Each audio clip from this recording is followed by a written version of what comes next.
Welcome to the intersection of technology, cybersecurity, and society. Welcome to ITSPmagazine. You're listening to a new Redefining Security podcast. Have you ever thought that we are selling cybersecurity insincerely, buying it indiscriminately, and deploying it ineffectively? Perhaps we are. So let's look at how we can organize a successful InfoSec program that integrates people, process, technology, and culture to drive growth and protect business value. Knowledge is power, now more than ever.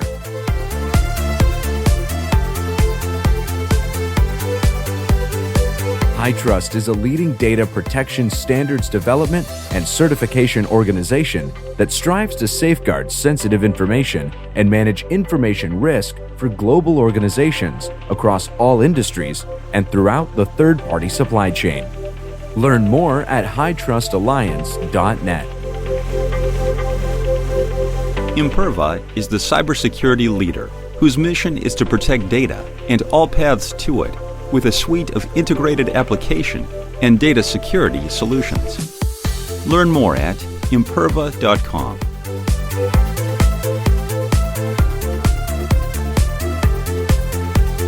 Marco. Sean. Can you hear the sirens?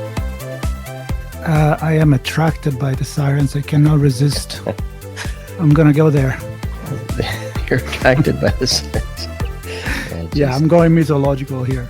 All right. Well, I'm thinking more of the red flashing light kind with some audible sound too. Oh, see, that's how our mind works different. You can tell from these things. Exactly.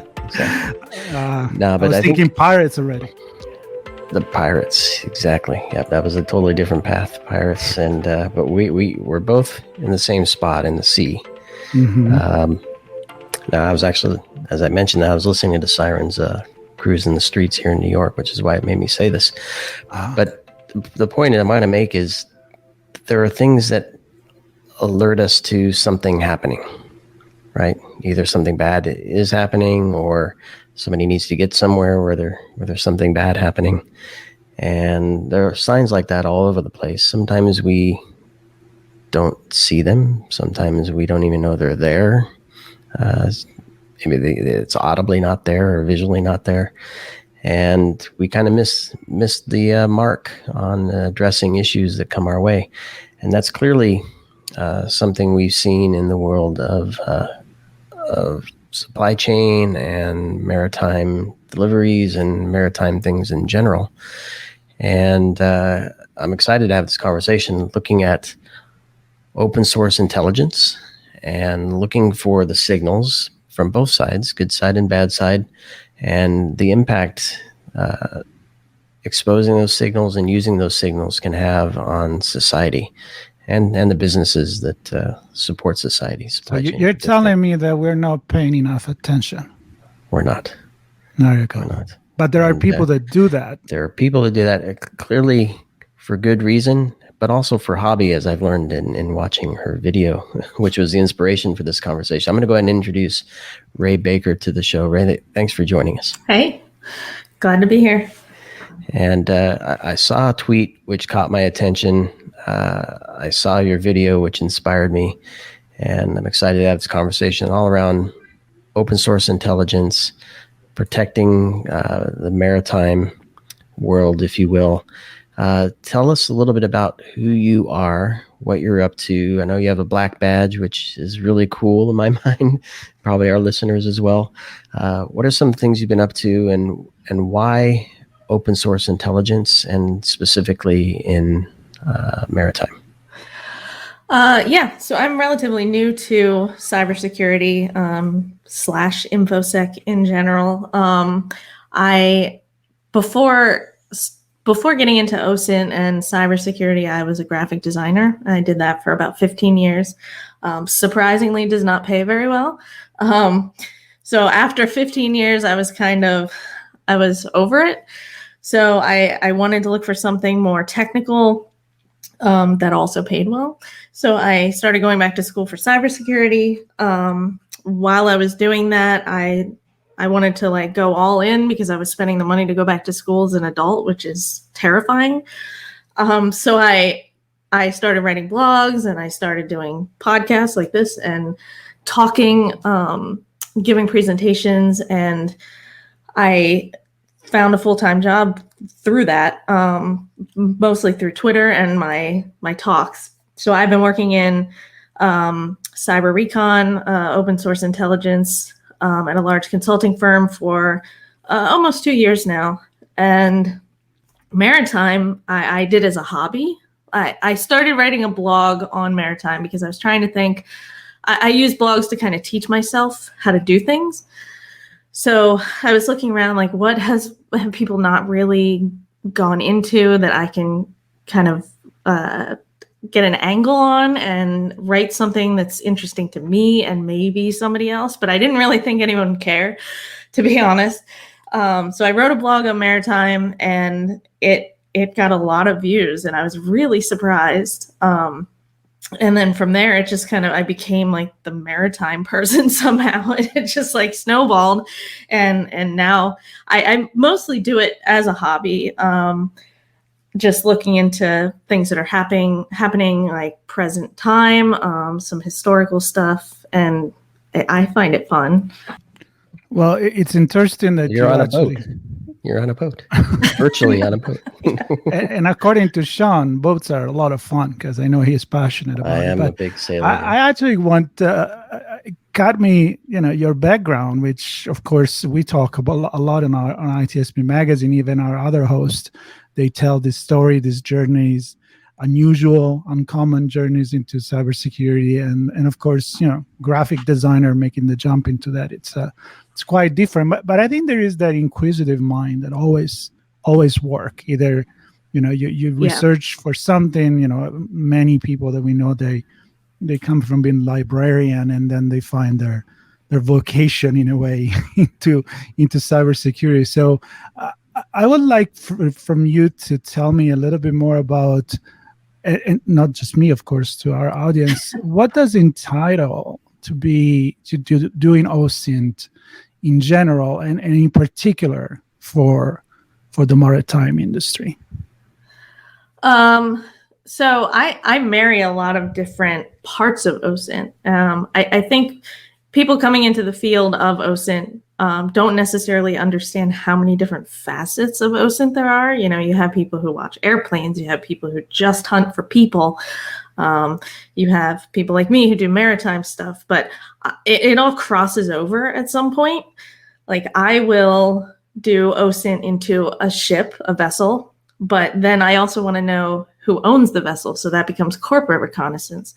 Then I want to know who those people are that run those businesses that own the vessel. So I'm looking into specific people. And then maybe ships land on the vessel. So I want, or flights land on the vessel. So I want to watch airplanes. So I get to touch a lot of OSINT just in maritime. And I think it works reverse. If you're looking into airplanes, oftentimes all these things cross too. So I find, that's why I find like travel, railway, airplanes, ships, cars. For some reason, I'm into the transportation side of OSINT, but it also allows me to touch all the other parts that are also interesting.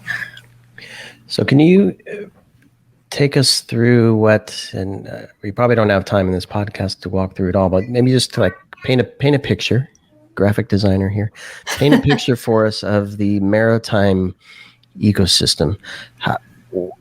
What's done in that space? I know I can pick out supply chain and defense as a couple things. So what's done in that space, and what does that ecosystem look like in terms of systems, satellites, and what have you?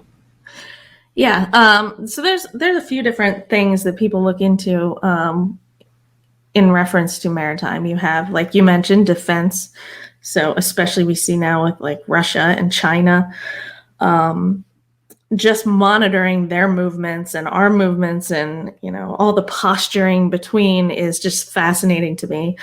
But there's also things like illegal fishing or smuggling, human trafficking. And all those are also very important, and lots of people look into those. And again, that crosses over into systems like satellite, RF tracking, just the comms on the ships themselves. There's lots of, I mean, it's basically a moving system, a system of systems Right. on the ocean. I mean, if someone were to hack into a ship, and I may be jumping the gun here, you might have a question for this later, but if someone were to hack into a ship, there are so many things they could do with that. They could change the speed, they could change the course, they could make it look like the ship is doing something that it's not. Maybe they want to hack into the satellite on the ship and make it look like the ship is in, the Pacific and it's not actually there.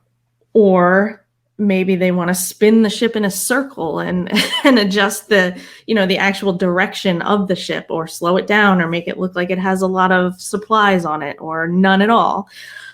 There's so much you could do inside that system that you could crash a ship into another ship if you wanted to. Yeah, it's unreal. It sounds like a fun game.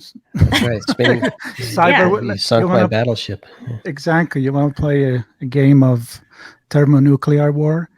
Bumper cars, bumper ships. Sean, I want to jump in because I'm connecting. I have a visual in my head. I kind of come from advertising and design myself. So I think visuals. Cool. And I saw your Medium post about all those green dots on the ocean, and you don't think that there is all this happening in an ocean, right? Like, there's so many vessels, as you mentioned. Yes. Now.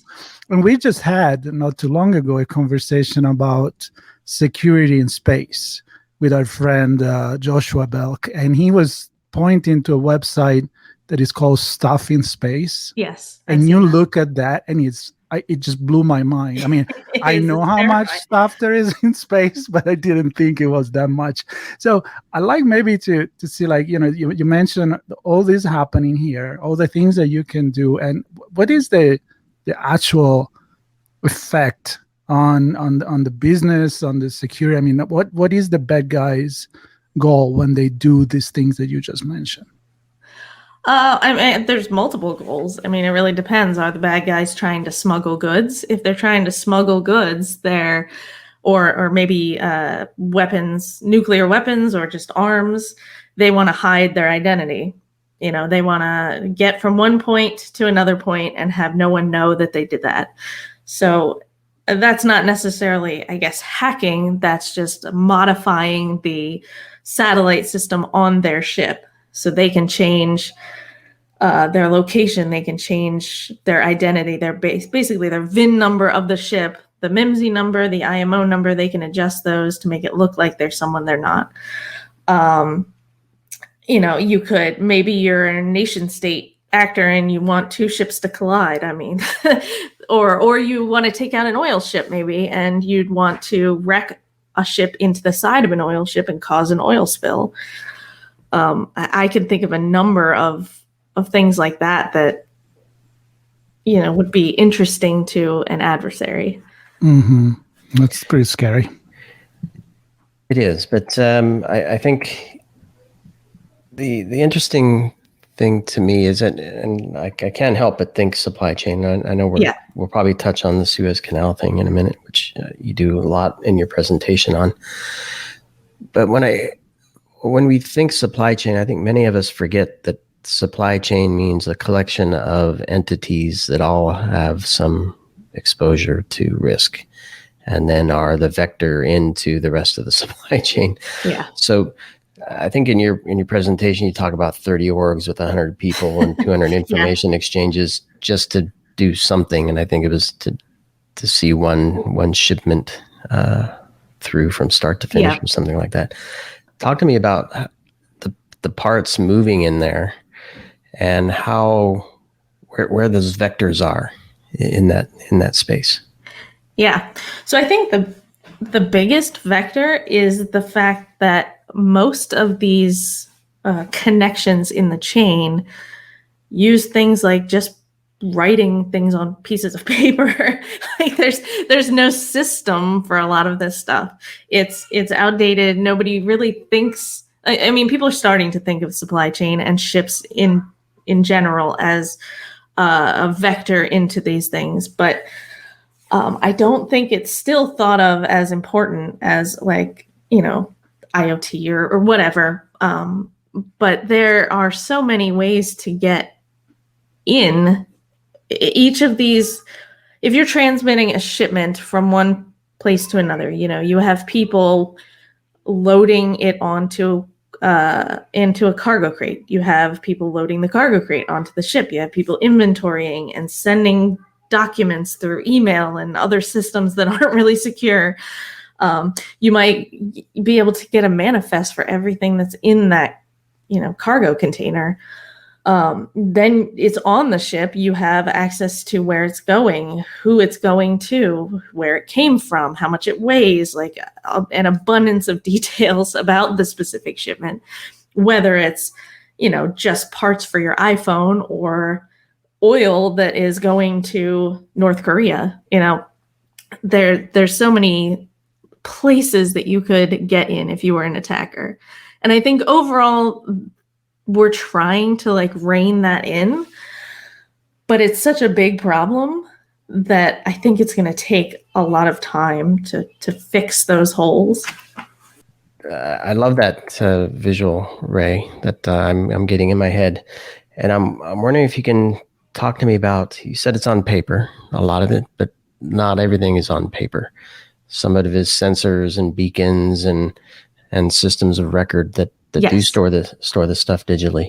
And I'm wondering what of that information that is exposed outwardly with either no access controls or limited or poor or whatever. I would think a lot of it is scanned. And why? Like RF scanning just Right. into the system. I mean, I don't have specific details about, how they do that, but based on everything else that I've seen, I would think that a lot of it is not protected as well as it should be. Yeah, because what I'm envisioning is the bad actors using the information they have available to them, and this is the stuff that you have fun looking for and finding, and they could use it. I think in your Suez Canal example, you talk about ships being diverted and potentially pirates. We can talk about pirates now, Marco. The pirates knowing this and being prepared in waiting, right? As one example. Yeah. There's not too much. There still is piracy. There still are pirates. I think it's a very specific part of the world, and they're looking for very specific cargo. But yeah, I mean, you could divert ships. You could cause all kinds of issues with the cargo itself. Yeah, I think I'm just thinking about like looking for the ships with the terrifying to me. 1976 Toyota Corollas on it. I feel very responsible right now because I'm kind of forcing you to talk about pirates. No, let's not talk about pirates. That's just the fun. There is a piracy map if you want to see all of the spots where really can you pirates share have that attacked. with me, please? Yeah, I think it's called anti-piracy map. Okay. If you Google it, yeah. All right. Is that built through OSINT as well? What's that? Is that built through OSINT? I think it's actual like reports, like law reports, like people have filed. Like, because it has details of like, somebody came on the ship with a gun or, whatever. It has those details with the actual event that happened. You mean with a sword? Because that's the pirate I'm thinking about. These are modern pirates. They're funny looking. No, I think I'm like time traveling right now. So let's get away from this.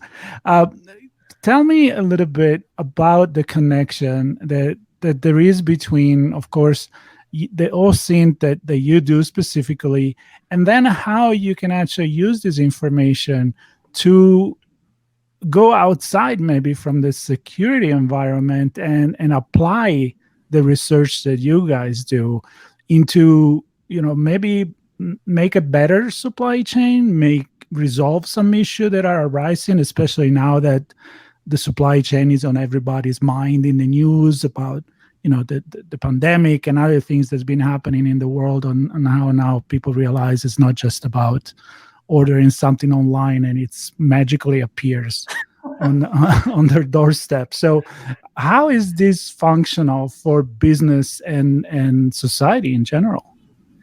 I think one key that a lot of people probably don't consider is, when you're looking at how your stuff is set up, your organization, you think, oh, this one thing, this is fine. We're leaking a little data, but it's not really bad. But I don't use just one thing. I see your ship on the map going somewhere. I get a few details. Then I go somewhere else. I find the people on the ship, running the ship, go somewhere else. I get all your company details.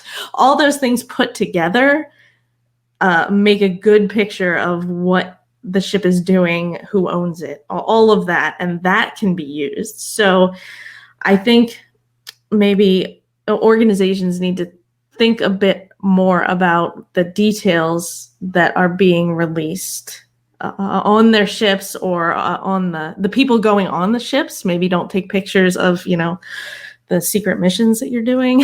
don't take a picture or a video and put it up online on YouTube. But like we combine in OSINT, we rarely just use one source. It's the combination of details put together that we use. And you can come up with a lot of information that way. And information sharing between all of the things, right? It's like kind of like getting all the data and putting it together, using GPS. We talked about space before and aerospace and ocean. You get the big picture really of what's going on in this much larger ecosystem than just the silos to say, no, I'm just going to check what happening to boats or train or automobile. Right. And if you're looking into something like on Maritime Twitter, there's a lot of people who follow, oil vessels, maybe going to sanctioned countries, doing things they're not supposed to do. And they go like way out of the way, trying to like cover up the names on the side of the boats. They'll like put tarps over them or like paint over part of their number so that you can't see it. But they might shut off their satellite so we can't see it when we're tracking it. But, if we have access to visual satellite that we can see it meeting with another ship and transferring oil, we can get around them trying to hide their identity. Or maybe we use RF capability and see who they're communicating with, or their communications on social media. Maybe they're actually saying what they're doing, which is often the case. So there is this environmental activism as well that is part of the picture. Yes, I didn't even think about it, but it makes completely sense. Yeah, and that happens a lot with with the sanctioned vessels and with illegal fishing and dumping and oil spills, things like that. Yep. See, Sean, it's not just about pirates. It's not just about pirates. Now, so I'm going to go back to the Suez Canal to talk about. I want to look at the impact of this stuff, and there are two things that you mentioned in your talk that caught my attention. Many things, but these two Nicolas in Cage. particular. Exactly. It's always the answer. No, but the first is liability of goods on a ship, and many ships in this case, in the Suez Canal case, where there's huge loss. So that I think it's the ELI 5 law or something. Oh no, that was just explained like I'm 5. That was just cool Reddit speak for the kids. For the kids, and then so I guess the general idea is that they all share the responsibility. Yes. Whoever's part of that. Anybody who has cargo on the ship. Right. So if it's a Target, if Target has a cargo container on a ship and Walmart has a cargo container on a ship, they all split the cost of the loss. Right. And then the other thing which was more interesting to me was the alternate routes the alternate route that is being groomed as we speak, if I understand correctly. The Northern Sea Route. Yes. And what implications does that have on, global society? So there's two routes. There's one going down around like Argentina, and that I think added like 10 days onto the journey. But then there's the other one that goes up around Russia in the Northern Sea Route. They want to control that whole area. So they are currently building up ports and all kinds of stuff in there. They have nuclear icebreakers that are traveling through there. There have been some ships going through there. The implications are very environmental, as far as I know at this point. There's a lot of concerns about the vessels traveling through that area because of the fuel that they use, causing a lot of environmental problems in through there. But also, having Russia control a whole main shipping route is probably, not great for us. Yeah, and I don't want to start any conspiracy theories, but one would imagine that causing repeated delays and loss in the traditional route might promote that other route from being... they definitely jumped on it when there was the backup in the Suez Canal. They immediately said, well, the Northern Sea Route will be open soon. It will be perfect.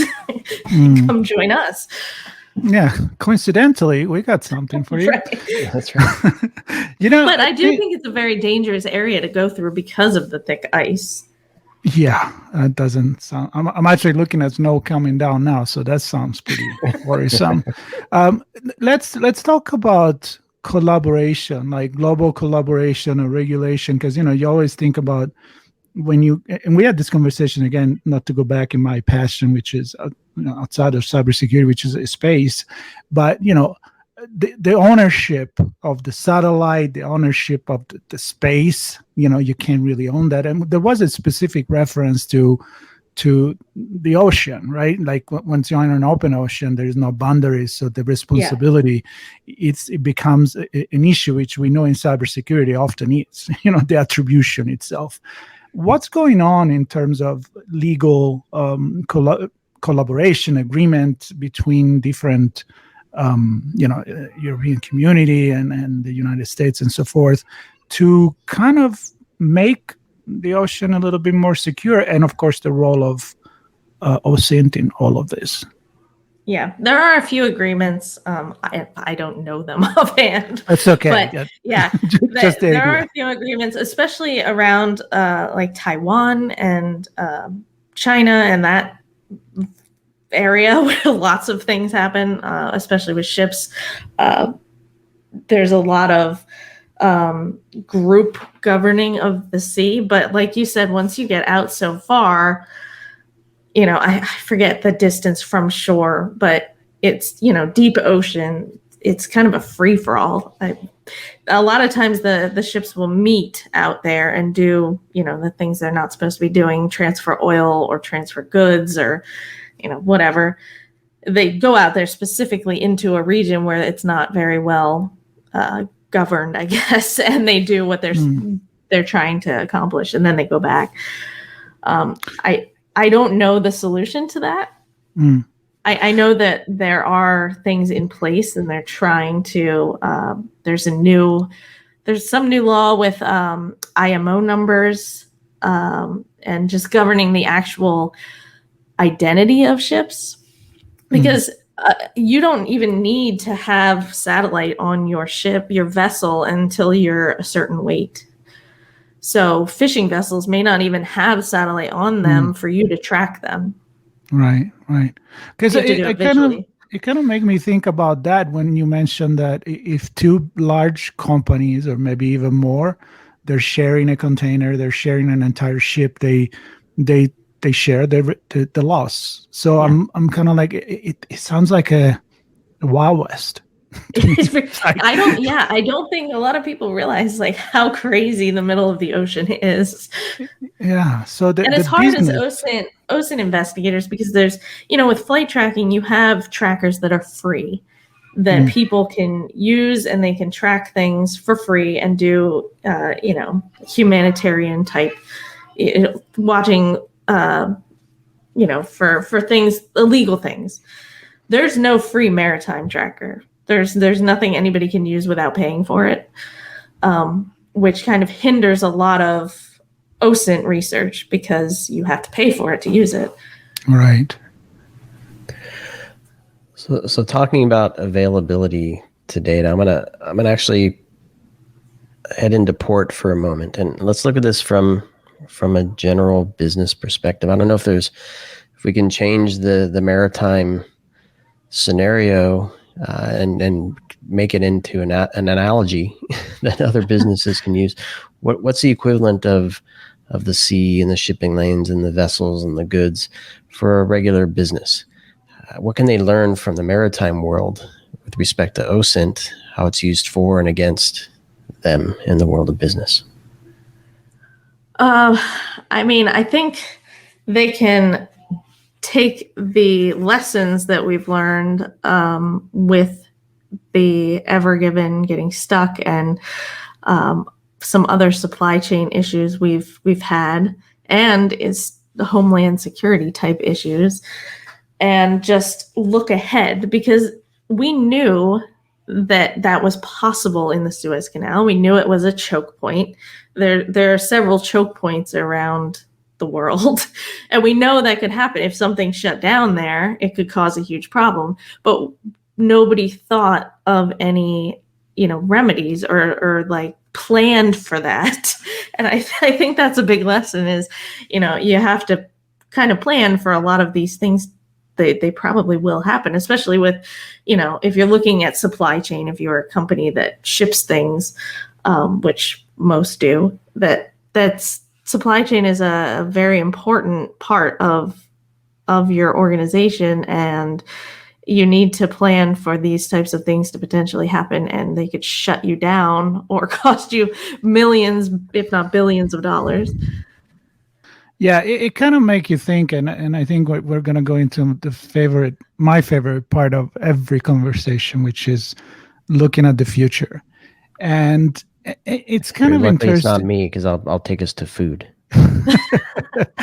Which is definitely relevant when you talk about the supply chain. So my point is, I was making the joke of the pirates, of course, going back in time, and I mean, the maritime, it's been the first one that has been connecting different culture, different countries, and allowed like a global market. And then we're still relying on it. And I think many people don't really understand that.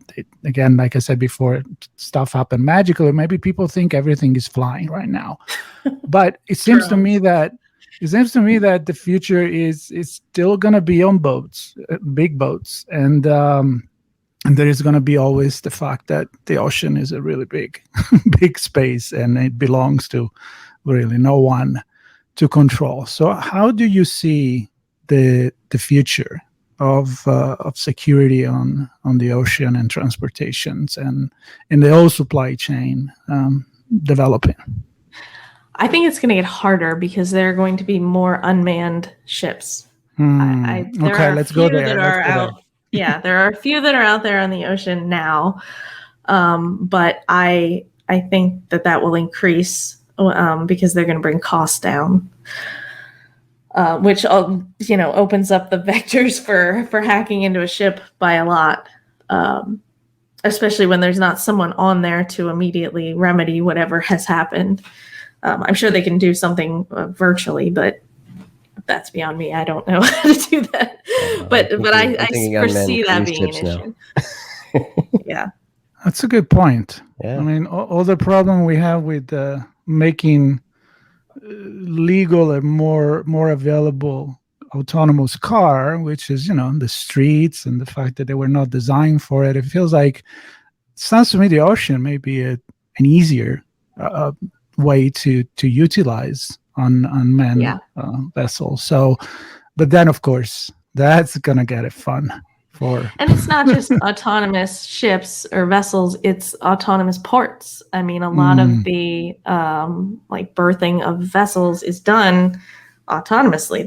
They come in and they park themselves, I guess, with the stuff that is in the port. And then, out in the ocean, you have the oil rigs too.